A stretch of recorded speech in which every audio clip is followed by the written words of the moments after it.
नमस्कार दोस्तों, आपका इस चैनल में फिर से एक बार पुनः स्वागत है। दोस्तों, आज हम जिस कंटेंट पर चर्चा करने जा रहे हैं वह है यूपी में इंडिया महागठबंधन की स्थिति क्या है। जब इंडिया महागठबंधन बना था उसकी दो मुख्य पार्टियां कांग्रेस और समाजवादी पार्टी हैं और यूपी में किस प्रकार चल रही है उस पर हम चर्चा करने जा रहे हैं। तो कांग्रेस पार्टी और समाजवादी पार्टी ये इंडिया महागठबंधन के मुख्य घटक दलों में से है। तो इन दोनों पार्टियों के बीच किस प्रकार का समन्वय है इसको हम देखेंगे। तो इन दोनों पार्टियों के बीच जो रिश्ता है उसमें मिठास कम है, खारापन ज़्यादा है, क्योंकि जब से इंडिया महागठबंधन बना था उसके बाद से आज के दौर पर देखें तो बहुत सारी अनबन की स्थिति हुई है। तो किस प्रकार से एक दूसरे के बीच अनबन हुई है उसको हम देखेंगे, क्योंकि जब महागठबंधन बना था इंडिया महागठबंधन उसके बाद विधानसभा चुनाव हुए, जिसमें सबसे पहला विधानसभा चुनाव मध्य प्रदेश का हुआ, उसके बाद राजस्थान का चुनाव हुआ, उसके बाद हरियाणा का चुनाव हुआ। तो मध्य प्रदेश का जब चुनाव की बात आई तो समाजवादी पार्टी ने कांग्रेस पार्टी से कहा कि मुझे भी गठबंधन के तहत कुछ सीटें दिया जाए, लेकिन कांग्रेस पार्टी मध्य प्रदेश में मजबूत स्थिति में थी तो वो अपना दबदबा बरकरार रखी और इस पार्टी होने के नाते, एक बड़े पार्टी होने के नाते और मुख्य रूप से यहाँ पर इनका सिक्का चलता है मध्य प्रदेश में, तो उन्होंने सीट देने से इनकार कर दिया। और कांग्रेस के जो एक बड़े नेता हैं कमलनाथ, उन्होंने तो यहाँ तक कर दिया कि हम सपा पार्टी को नहीं जानते हैं, वहाँ के मुख्यमंत्री को हम नहीं जानते हैं। और वहाँ के अन्य बड़े नेता उन्होंने तो यहाँ तक कि कह दिया कि मध्य प्रदेश के लोग साइकिल छाप को नहीं जानते, यहाँ के मतदाता सिर्फ पंजा छाप को जानते हैं और पंजा छाप को ही देखकर वे लोग वोट देते हैं। तो ये सब बातें जब कहने लगे तो ये अटकलों पर यह विराम लग गया कि कांग्रेस पार्टी एक भी सीट समाजवादी पार्टी को देना नहीं चाहती है। पर इसके बावजूद अखिलेश ने अपने तरफ से भरपूर कोशिश किया, लेकिन उनकी एक भी दाल न गली। तो नाराज़ अखिलेश ने कांग्रेस उम्मीदवार के सामने ही अपना प्रत्याशी उतार दिया। तो चुनाव का परिणाम आता है इसके बाद।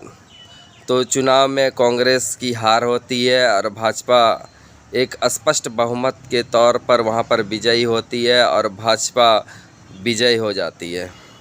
आगे चलकर राजस्थान में भी यही हाल हुआ, वहां पर भी कांग्रेस की हार हुई और भाजपा के मुख्यमंत्री के तौर पर वहां पर शपथ लिए। और आगे की बात देखें, जब धीरे धीरे जब यूपी में भी विधानसभा उपचुनाव हुए तो वहाँ पर 9 विधानसभा उपचुनाव हुए, जिसमें से कांग्रेस लगातार 5 बार मांग कर रही थी कि हमें 5 सीट दिया जाए, लेकिन नाराज़ अखिलेश ने एक भी सीट कांग्रेस को नहीं दिया और अपने ही प्रत्याशी वहाँ पर उतारे। धीरे धीरे घटनाक्रम को और आगे बढ़ाते हैं। कुछ महीनों के पश्चात झारखंड, महाराष्ट्र और जम्मू कश्मीर में भी विधानसभा चुनाव हुआ। तो झारखंड में भी सीट शेयरिंग पर बात न बन सकी और समाजवादी पार्टी ने कांग्रेस के विरुद्ध ही अपने प्रत्याशी यहां पर भी उतार दिया। महाराष्ट्र में भी समाजवादी पार्टी ने 12 सीटें मांग की गठबंधन दलों के तहत, लेकिन मात्र उनको वहां पर 2 ही सीट ही मिला। और जम्मू कश्मीर में देखें तो जम्मू कश्मीर में ही कांग्रेस के खिलाफ अपने प्रत्याशी वहां पर उतार दिए। तो महाराष्ट्र में तो वहाँ पर भाजपा फतह कर गई, यहाँ पर क्षेत्रीय पार्टी और कांग्रेस ने साथ मिलकर यहाँ पर सत्ता वापसी हुई। और जम्मू कश्मीर में नेशनल कॉन्फ्रेंस के नेता उमर अब्दुल्ला साहब ने अपनी सरकार बनाई। और हरियाणा में भी चुनाव इसी समय अंतराल पर हुआ, वहाँ पर भी सीट शेयरिंग पर बात न बनी समाजवादी पार्टी और कांग्रेस के बीच। तो वहाँ पर भी कांग्रेस को बुरी हार का सामना करना पड़ा। जब हार गए कांग्रेस पार्टी, तो कांग्रेस पार्टी के लोगों का कहना था कि समाजवादी पार्टी यहाँ पर उतर के हम लोगों पर राह पर रोड़ा बन गए, जिस कारण हमको चुनाव में हार मिला। और अभी हाल फिलहाल की बातें देखें कि दिल्ली में चुनाव होना है और अयोध्या के मिल्कीपुर में भी विधानसभा उपचुनाव होना है। तो दिल्ली में तो अखिलेश यादव ने साफ कह दिया कि हम आप पार्टी के साथ रहेंगे और कांग्रेस के विरुद्ध रहकर हम कार्य करेंगे, जबकि अपितु कांग्रेस ने मिल्कीपुर उपचुनाव जो अयोध्या के जनपद के अंतर्गत आता है, तो उन्होंने कहा कि वहाँ पर हम अपना प्रत्याशी नहीं उतारेंगे, बल्कि समाजवादी पार्टी की तरफ से जो प्रत्याशी रहेगा हम उसी का समर्थन करेंगे। लेकिन दिल्ली में समाजवादी पार्टी आप पार्टी के साथ खड़ी रहेगी। उधर तृणमूल कांग्रेस ने भी कहा है कि हम आप पार्टी के साथ खड़ा रहेंगे। उधर मध्य प्रदेश के एक बड़े नेता संजय राउत ने भी कहा कि हम उनके साथ खड़े रहेंगे। उमर अब्दुल्ला साहब भी कह रहे हैं कि हम आप पार्टी के साथ खड़े रहेंगे, क्योंकि आप पार्टी का जो जनसंग्रह है दिल्ली में ज़्यादा है और वहाँ पर आप पार्टी की जीत दर्ज होगी। इस कारण से हम वहाँ पर आप पार्टी का ही समर्थन करेंगे, क्योंकि कांग्रेस की जो छवि वहाँ पर ख़राब हुई है दिल्ली में, वह वापस अभी आ नहीं सकेगी। इस कारण से हम आप पार्टी का ही समर्थन करेंगे, क्योंकि कांग्रेस के एक बड़े नेता अजय माकन ने यहाँ तक कि अरविंद केजरीवाल को देशद्रोही भी करार दिया है, जिससे पार्टी पूरी तरह से कांग्रेस के खिलाफ खड़ी हो चुकी है और एक दूसरे के विरोध में बोल रही है। तो अखिलेश यादव पूरी तरह से अभी आप पार्टी के समर्थन में भी खड़ी हुई है।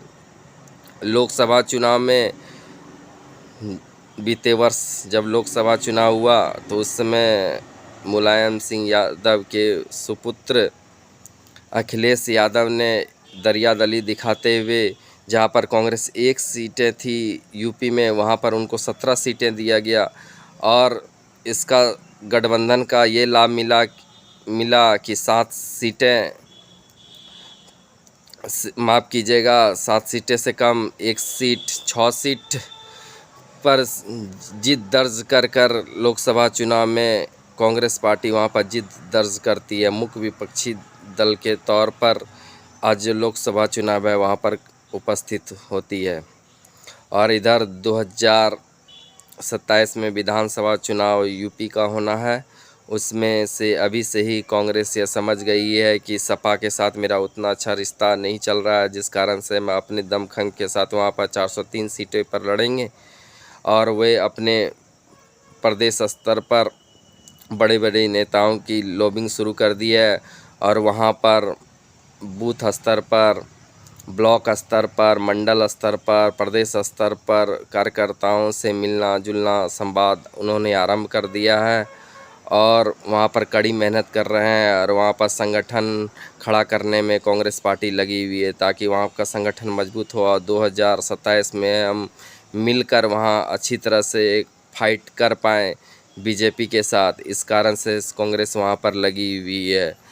अब देखते हैं कि आगे के समय में ये महागठबंधन का जो तकरार है समाजवादी पार्टी और कांग्रेस में कितने दिनों तक रहता है, ये रिश्ता ख़त्म हो जाता है कि ये जो रिश्ता था सिर्फ लोकसभा चुनाव तक ही सीमित था क्या। इस बात को देखते हुए दोनों दलों में यह कयास लगाया जा रहा है कि रिश्ता ज़्यादा दिन तक नहीं चल पाएगा। फिलहाल इस चर्चा को हम यहीं विराम देते हैं। आगे पुनः फिर हम नेक्स्ट एपिसोड पर चर्चा करेंगे। अगर यह कंटेंट अगर आपको अच्छा लगे तो ज़रूर लाइक कीजिएगा, शेयर कीजिएगा और अपना कमेंट ज़रूर लिखिएगा। कमेंट न भूलिएगा, कमेंट अपना ज़रूर कीजिएगा कैसा लगा आपका ये कंटेंट। ठीक है, नमस्कार।